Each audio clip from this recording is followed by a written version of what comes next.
La violence a plein de synonymes. L'agressivité, l'ardeur, le tempérament, le courage, la générosité, la vaillance, le pas pédé, tu vois, tous ces synonymes-là jusqu'au plus ordinaire. Il y a tout un univers comme ça dans le monde rubistique, métaphorique, sur tout ce qui sera la sacralisation du courage, le rudoyant. La violence, c'est la transgression des lois.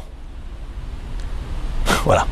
Le jeu de rugby, c'est un jeu légiféré. Il est né dans un état de droit, dans l'Angleterre industrielle, tu vois, et il a irradié le monde à partir de l'idée que si on a un certain nombre de lois, depuis 1841, on a 5 lois. En 1874, on en a 50, et maintenant on en a 5000. Il y en a 4900 de trop, peu importe, tu comprends l'idée. Mais il y a des lois, ce qui fait qu'on peut jouer le même à Hong Kong, au fin fond de la Patagonie ou au cœur du Botswana. Bien, ces lois-là, tu vois, font que, en rugby, on a décidé en 1830 que le hacking, on n'avait plus le droit. Tu vois, le croche-patte dans la tête, on n'avait plus le droit. Le coup de pompe dans les guibolles, c'était interdit. Voilà, bon, ben, on a décidé, à partir de 1871, que la fourchette, c'était pas bon. C'était pas humain. On a décidé que la cravate, en 1920, tu vois, la cravate, au niveau de la gargante, c'était moyen. Tu vois. On a décidé que le coup de genou dans la tempe, c'était encore bon jusqu'à 1995, par exemple. Donc, le genou dans la tempe. Tu vois, le coup de courge dans la côtelette sur un mec au sol, hop, on a décidé que donc, il y a des lois. En fonction de ces lois, le rugby, il est maçonnique.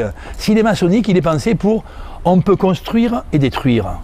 On peut bâtir et user.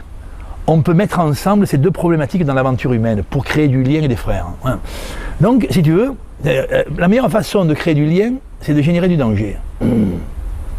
C'est militaire, ça. Pour générer du danger, on a inventé un jeu où il y a du danger. Quand tu rentres sur un terrain de rugby, tu ne sais jamais comment t'en sors. Mais comme il y a du danger, le solitaire va devenir obligatoire. On va penser des règles qui vont inviter au solidaire. Au solidaire, pas au solitaire. Hein. J'ai fait un lapsus tout à l'heure. Au solidaire. La règle, c'est pour aller vers l'avant, où il y a le danger, tu le regardes le danger. Ne t'en éloigne jamais. Mais tous tes collègues sont toujours derrière toi. Tu seras obligé de faire la passe en arrière, comme ça tu auras tous tes collègues derrière. Le solidaire est une loi absolue. Bien. Mais plus c'est dur, plus il faut qu'il vienne, parce que sinon t'es mort.